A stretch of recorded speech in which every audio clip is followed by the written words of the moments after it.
Os jornais, os jornais. Os jornais sempre quiseram estar no controle da sociedade. Eles travestem as informações. Eles maquiam as mentiras para se parecer verdades, as verdades para se parecerem mentiras, nos levam a uma histeria. E então fazem o que querem com a gente. Cuidado. Alguns jornalistas, alguns políticos e alguns líderes religiosos são os grandes sofistas da atualidade. Ou seja, só falam bobagem, pelo amor de Deus. Mas o que me interessa nos jornais são as palavras cruzadas. Eu adoro resolver charadas. E quem sabe até o fim dessa nossa conversa, vocês possam desvendar o meu enigma. Sobretudo, eu, Rocco Solama, ao seu dispor, confesso. Eu não sei se eu sou uma verdade ou uma fraude perante a sociedade. Vocês querem saber de uma coisa? Eu não estou nem aí. Eu quero que a sociedade se dane. E eu quero também que vocês escutem, por favor, esta manchete. Homem foi pai aos 82 anos. É espetacularização da sociedade. E a manchete está em letras garrafais, escrito na cor azul. Sacou? Entendeu? Entendeu? Eles querem dar a notícia ou vender estimulante sexual para os idosos? Eu sou velho, mas não sou idiota. Mas, com todo respeito a esse senhor, com todo respeito que me cabe, e daí que ele foi pai aos 82? Eu pretendo ser pai aos 92. A senhora duvida? Você duvida? A senhora duvida? Não precisa responder. Não precisa responder, por favor. É que eu penso como Sean Connery, o maior de todos os James Bonds que já existiram. My name's Bond. James Bond. Sean Connery dizia o seguinte: os homens e as mulheres com um longo período de existência, assim como eu, não podem desperdiçar orgasmos. Devemos desfrutar de todos os prazeres mundanos, como se fosse uma comida da alta gastronomia, gostosa, saborosa, mas sempre mantendo aquela galhardia britânica, com a salvaguarda de Deus.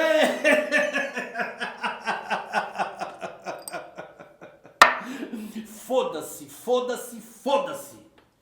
A vida é um eterno fronte de guerra. E é por isso que eu celebro todos os dias da minha vida.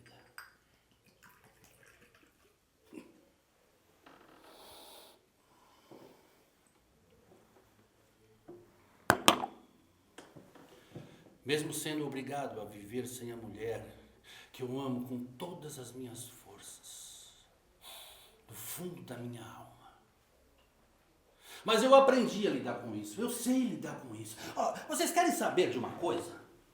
Tentem desvendar as suas próprias charadas.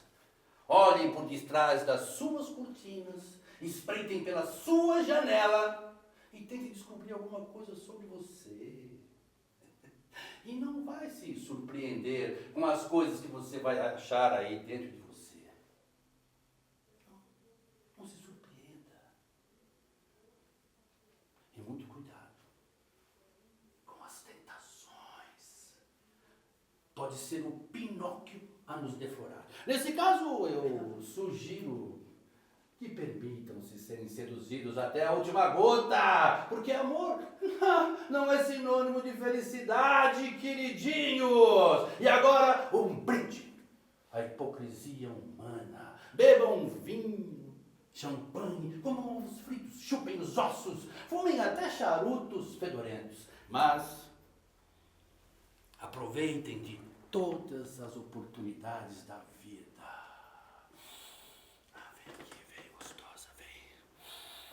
Cheiro gostoso. Deixa eu te cheirar, deixa. Põe na minha boca, né? gostoso, põe mais, vem, põe tudo, vem. Ai, que gostoso. Passa a mão na minha boca, passa. Faz carinho na minha língua. Me farte que depois eu te sirvo. Vem me cheirar, me lamber. Passa o dedo nos meus dentes que me excita. Elogia minhas roupas, porque depois eu vou mastigar o seu lingerie como se fosse uma goma de mascar. Vem, enfia os pés na minha boca, a garganta bate. Isso. Ai, que gostoso. E caminhe suavemente sobre as minhas vísceras. Isso, que gostoso. Pra lá e pra cá, pra lá. Faz aquilo que eu gosto agora, vai, faz. Chuta a minha barriga de dentro pra fora, chuta. Ah, tá chutando, que gostoso. Nossa, que gostoso. Põe a mão, põe. Mas chuta mais. Não vai doer. Não para, não. Seja como a minha aliada e caia sobre mim como uma bomba. Porque eu não me arrependo de nada, nem do bem, nem do mal que me fizeram. Tudo isso para mim tanto faz. O que interessa é que você me ama e me aceita do jeito que eu sou. Pois eu me aceito do jeito que eu sou, exatamente assim. Exatamente. Mas eu tenho tantas coisas inaceitáveis. Primeiro que eu vivo numa liberdade que não é livre. Eu quero ao menos escolher a jaula ser aprisionado. E dentro da jaula que me cabe, eu não só vou ter liberdade, mas vou ter a permissão de mim mesmo para ser o que eu quiser ser.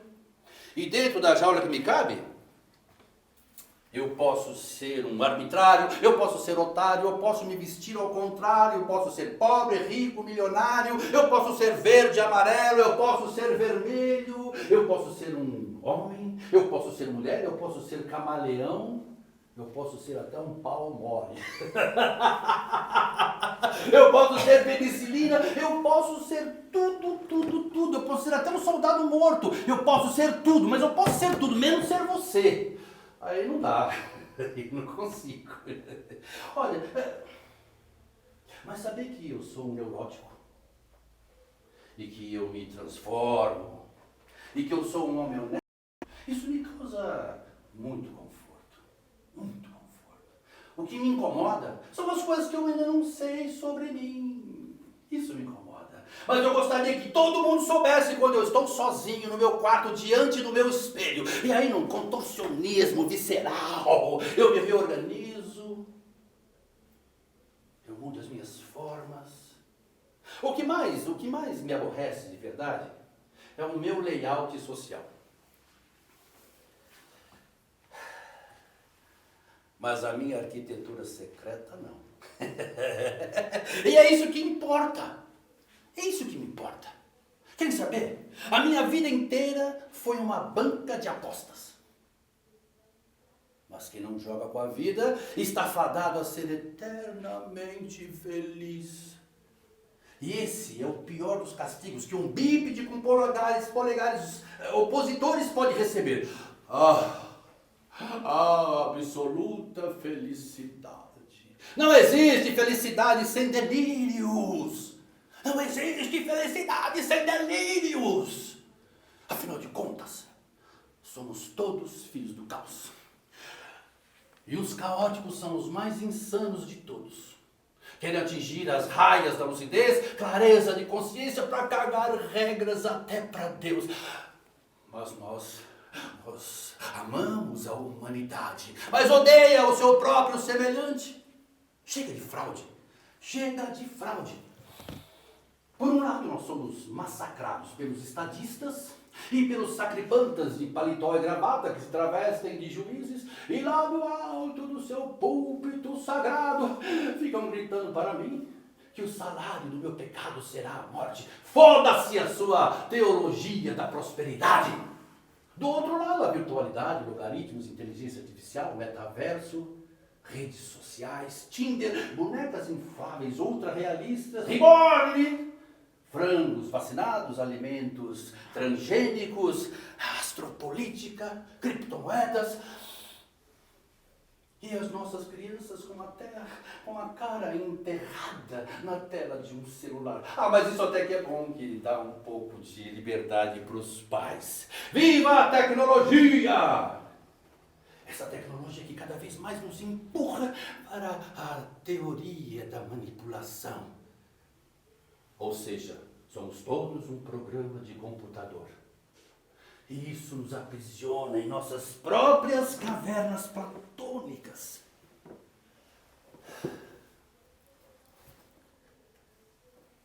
Então eu penso, por que eu não posso no meu quarto, na minha Matrix, no mundo em que eu criei para mim, realizar as minhas próprias fantasias? Fazer de conta, gente. Como a história do Chapeuzinho Vermelho, Branca de Neve e da mitológica Jocasta. Como a Jocasta é gostosa. Aliás, mamãe, é o que você sempre me dizia, que eu me pareço com o filho da mitológica Jocasta, o mitológico Édipo, que respondeu à charada que derrotou um monstro mitológico, a Esfinge. A Esfinge, ela tinha a mania de devorar todos aqueles que não conseguissem responder aos seus enigmas. Mas ao ver que Édipo decifrou o seu enigma, a Esfinge, tomada de vergonha, cometeu o assassinato diante de todos. Édipo era foda.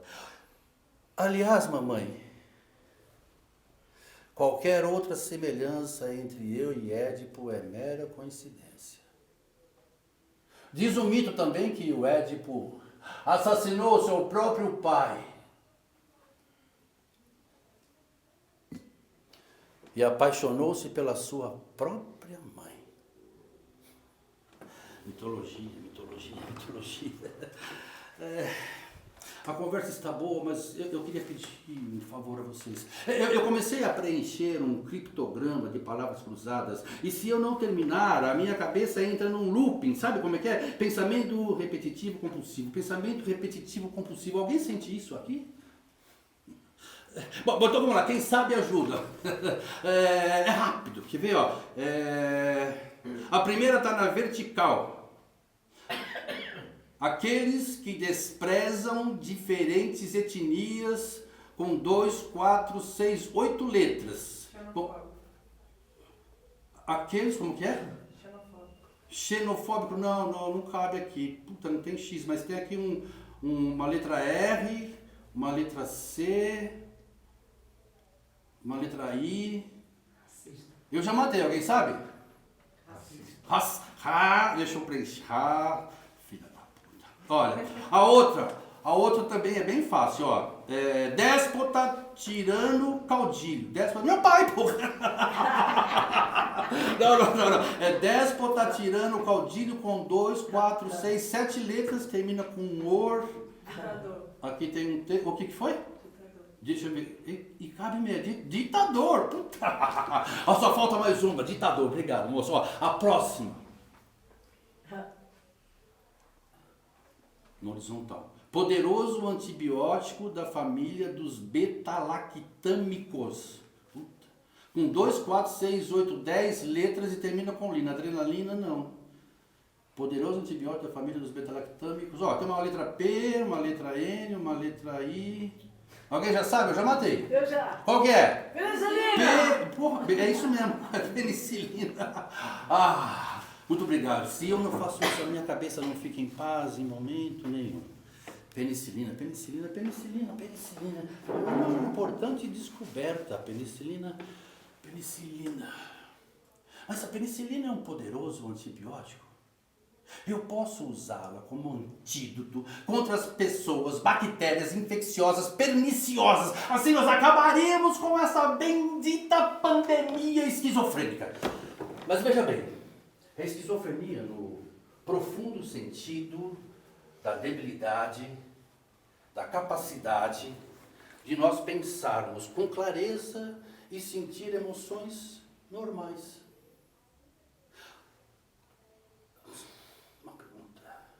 Se me permite, não precisa responder. O que é que vocês estão fazendo com as suas emoções? Rocco, meu anjo, vem estudar.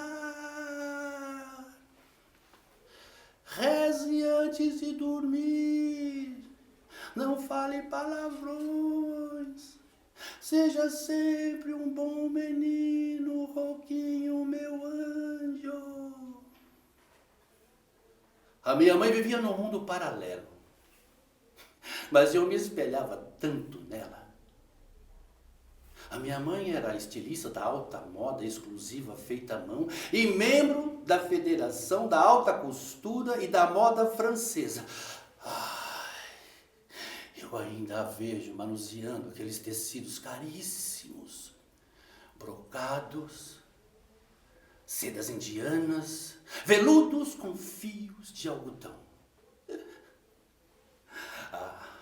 As suas mãos costuravam com capricho, carinho e delicadeza. Cada ponto era dado com magia e perfeição.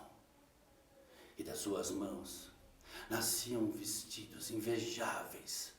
Aqueles vestidos negros, bordados com pedrinhas de brilhante. Invejável, digno de vestir rainhas e princesas. Já o meu pai, ele se dizia um político influente.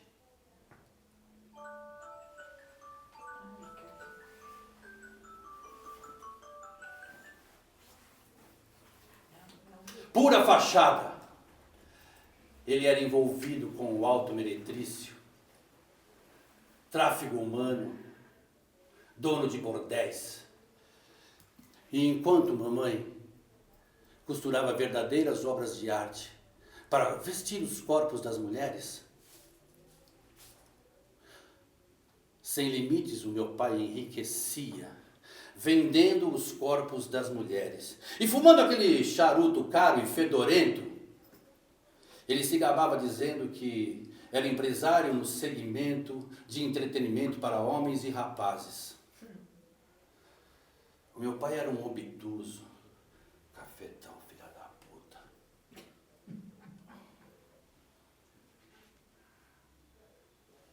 Nem a guerra me causou tantas perdas e danos quanto o meu pai.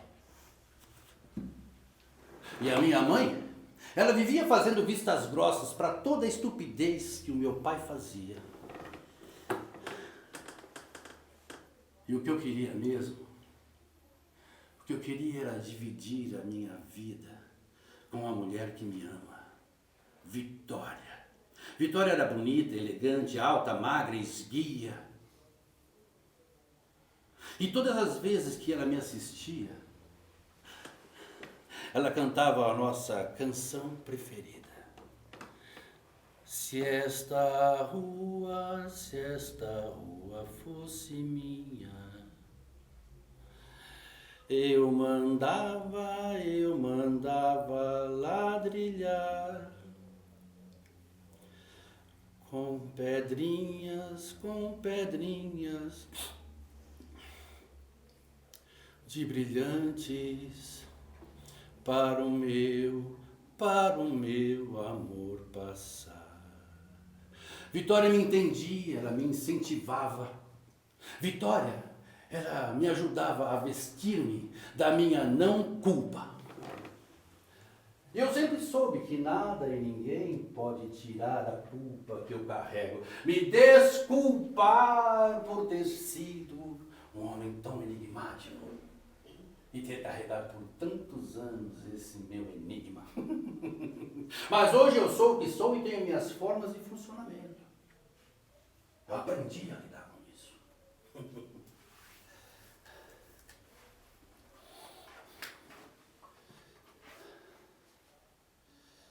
Mas hoje eu sou o que sou e tenho as minhas formas de funcionamento. Eu acho isso tão lindo. Mas tudo começou a mudar quando eu descobri uma coisa. Que uma bala, um tiro, pode fazer tudo acabar em nada. Tudo acabar em nada. E então eu me transformo num cadáver. Carne dada aos vermes. Eu defendo a ideia que, na visão dos vermes, o meu cadáver é para eles um grande banquete. Então deixe que eles se fartem das minhas carnes podres. E também escolho a não cremação, pois a cremação é a última tentativa de extermínio do corpo de um ser humano.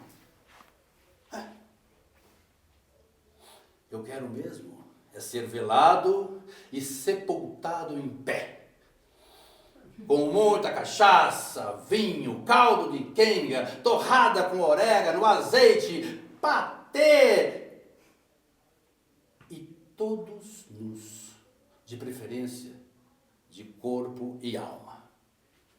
Corpo e alma. E é claro que, como um bom hedonista que sou, eu quero desfrutar dos prazeres do meu último discurso. Pode parecer bizarro, mas seria bem interessante. O último discurso.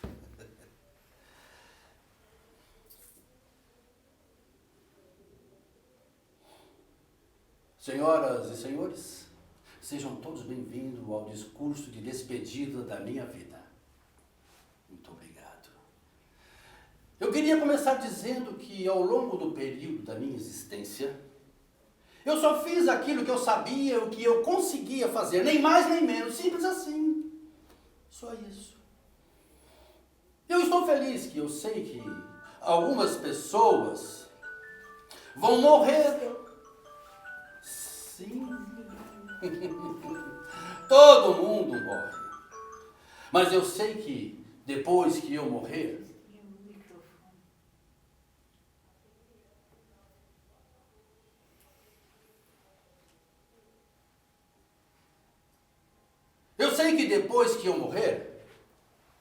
algumas pessoas irão falar e se lembrar de mim. Uma ou duas, talvez. E antes que a grama tenha crescido em torno do meu túmulo, já se esqueceram de mim. Mas o que eu sou, além de um corpo feito de carne, sangue, ossos e medula? Isso me faz pensar que eu não sou nada. Nunca serei nada. Eu não posso querer fazer nada. A parte disso, eu trago em mim todos os sonhos do mundo. Fernando Pessoa. Eu gostaria de fazer mais uma pergunta, mas não precisa me responder. O que somos se não cadáveres adiados? Repito, o que somos se não cadáveres adiados? É gostoso saber que na vida de tudo fica um pouco de mim em tudo e um pouco de tudo em mim. Minhas mágoas, minhas tristezas e minhas alegrias, de agora em diante eu sigo sozinho. Eu não preciso mais de vocês. E a minha mortalha será essa que carrego junto à minha pele, por baixo desse velho casaco cheirando a mofo. As minhas vaidades vão apodrecer junto com a minha carne. Meus ossos e os meus restos mortais serão apenas uma prova da nossa igualdade. Ao fim e ao cabo, na minha lápide irá constar o seguinte epitáfio. Aqui jaz Rocco Solamba, homem que viveu com milhares de dúvidas, porém morreu com duas certezas. Todos os seres humanos são mortais e seres defecantes. Fica aqui os meus pesares a mim mesmo. Pa, pa, para, pa, para, para, pa, pa, pa, pa, para, pa, para, e podem descer o meu corpo cova abaixo. Por favor, joguem cravos vermelhos, um punhado de terra sobre o meu caixão e me aplaudam, por favor. Me aplaudem, por favor. Aplausos, aplausos. Me aplaudam, me aplaudam, me aplaudam, me aplaudam. Me aplaudam. Que eu digo um verso bem bonito. digo adeus e vou embora. E podem levar a minha alma para onde quiserem, porque eu não me importo. Eu não me importo com isso. Primeiro, levaram os negros, mas eu não me importei com isso. Eu não sou negro. Em seguida, levaram alguns operários, mas eu não me importei com isso. Eu também não sou operário. Depois, eles prenderam alguns miseráveis, mas eu não sou miserável. Por isso, eu não me importei com isso. Depois, eles agarraram alguns desempregados. Como eu tinha o meu emprego, eu também não me importei. Mas agora, eles estão me levando. Tarde demais. Como eu nunca me importei com ninguém, ninguém se importa comigo. É preciso reagir. Bertolt Brecht.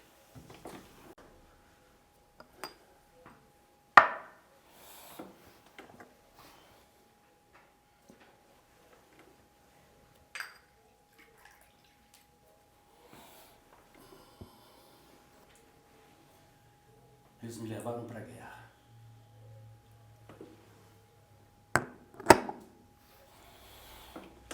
Eu não sabia o que era pior.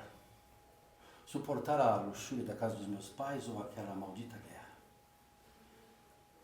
E fui naquela maldita guerra, dentro de uma trincheira, úmida de urina e cheirando a merda, que eu descobri que existem mais maneiras de se morrer do que se viver. Na guerra eu passei fome, eu passei sede, eu passei frio, humilhações. Eu sofri de hematidrose. Eu suei sangue de tanto medo. Vendo milhares de pessoas sendo assassinadas pela simples vaidade de um verdadeiro fascista, de um porco chauvinista, filho da puta. Filho da puta.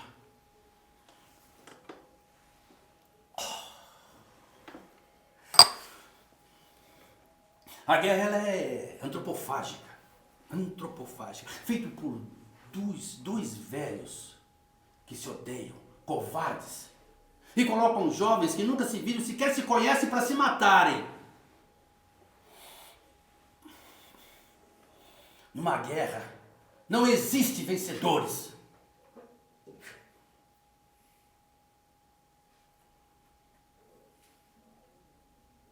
A cada 2 minutos, um companheiro soldado era atingido por balas e bombas. Eu saía recolhendo os mutilados. E os mortos eram enrolados em lençóis e jogados aos vermes numa cova comum, como se fossem lixo, como se fossem lixo.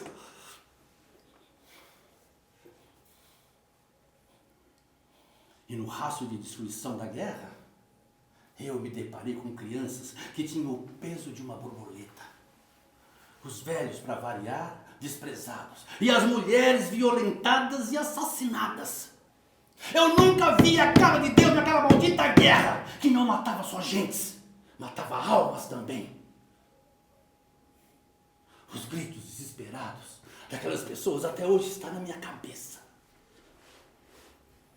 Eu não queria morrer, mas eu não queria mais viver, mas também não conseguia morrer, porque o desejo de ouvir Vitória cantando a nossa música preferida era maior do que tudo. E dentro da trincheira, eu juro, eu cantava. Nessa rua, tem um bosque que se chama solidão. Dentro dele mora um anjo que roubou meu coração. Vitória, meu amor, eu não te amo só pelo que você é. Eu te amo pelo que eu sou quando eu estou perto de você. E você e a nossa canção preferida salvaram a minha vida. E foi dentro de uma trincheira que eu descobri que o homem não morre uma única vez. Eu mesmo morri repetidas vezes dentro daquela maldita trincheira. Mas eles não conseguiram matar a minha alma. Por incrível que pareça, quem assassinou a minha alma foi o meu próprio pai. Por que você fez isso com a gente, pai? Eu nunca fiz nada pra você. Você foi tão cruel. A culpa é sua. As minhas feridas estão abertas até hoje por sua culpa. E foi você que me condenou a viver eternamente num bosque chamado solidão. Eu tenho tanto ódio de você. Eu tenho ódio, eu tenho raiva. Eu não suporto ouvir falar de você. Eu tenho raiva, eu te odeio. Não, mas eu não posso ficar assim.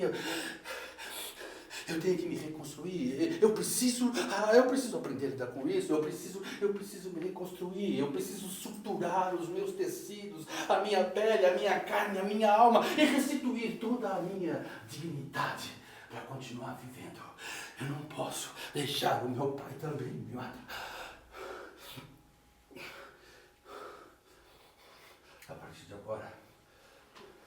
A partir de agora, eu destituo todo o ódio e o desejo de ter assassinado meu pai, por ele ter obrigado Vitória a tornar-se a sua amante. E mais tarde ele fez dela a mais linda das prostitutas dos seus prostíbulos. E como se isso não bastasse, ele a viciou em álcool e heroína para que cada vez mais ela ficasse dependente dele. E Vitória não suportou o peso de tamanho sofrimento e acabou tirando a sua própria vida.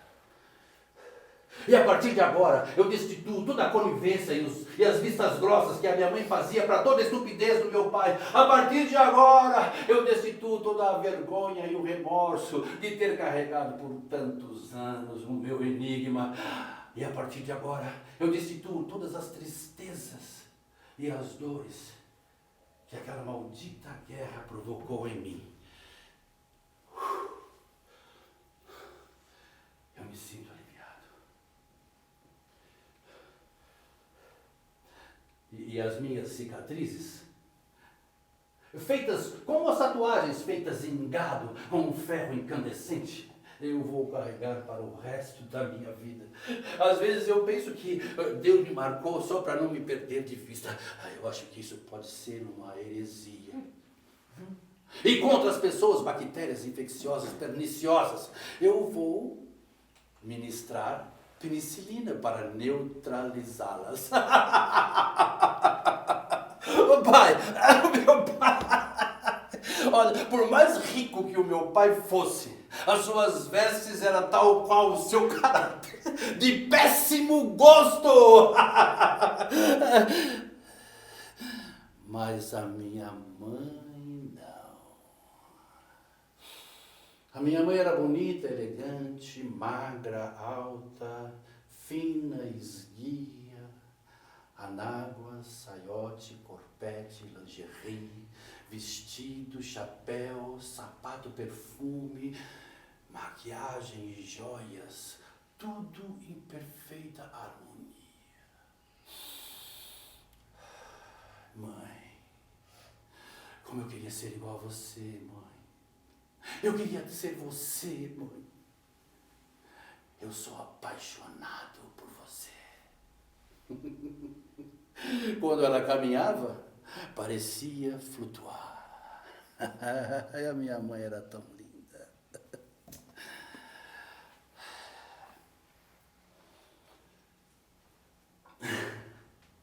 A minha mãe, ela não envelhecia. Impressionante. Ela sempre era a mesma coisa.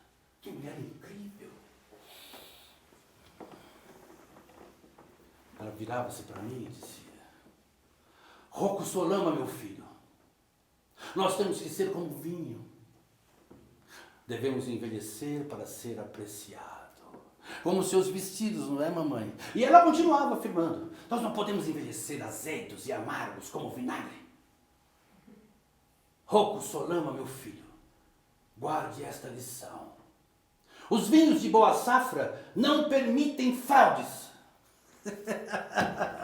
Eu acho que a minha mamãe dizia isso porque ela sabia que o ser humano mente. Eu acho que mamãe dizia isso porque ela sabia que o ser humano pensa uma coisa, faz outra e fala outra. Eu acho que mamãe falava isso porque ela sabia que o ser humano é capaz de mentir para si próprio. Chega de fraude, chega de fraude, chega de fraude, pelo amor de Deus, chega de fraude. Isso me faz lembrar uma história.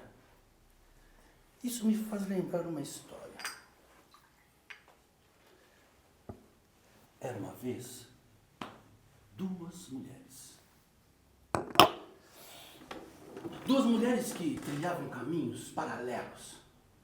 A divisão entre elas era uma linha muito tênue, mas elas nunca tinham se encontrado antes. Mas um dia, o destino fez com que seus caminhos cruzassem. E elas se encontraram. Elas se encontraram diante de um poço tão bonito, de águas cristalinas e refrescante. Em torno desse poço havia um jardim com flores lindas, coloridas, perfumadas, aves canoras decorando o céu quase que indescritível. Uma dessas mulheres era fraudulenta e chamava-se Mentira. A outra era dura, direta e objetiva.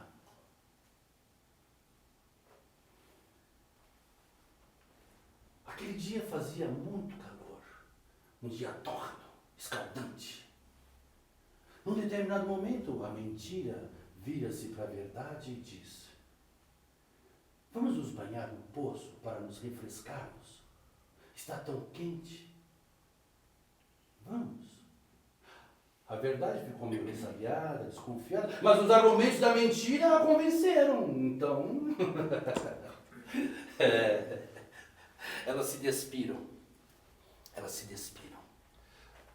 Aqueles vestidos lindos, até parecia que foi mamãe quem confeccionou. Aquele vestido lindo, lindo, lindo, lindo. Ai. Já nuas, com aqueles corpos curvilíneos, perfeitos, perturbadores e atentadores.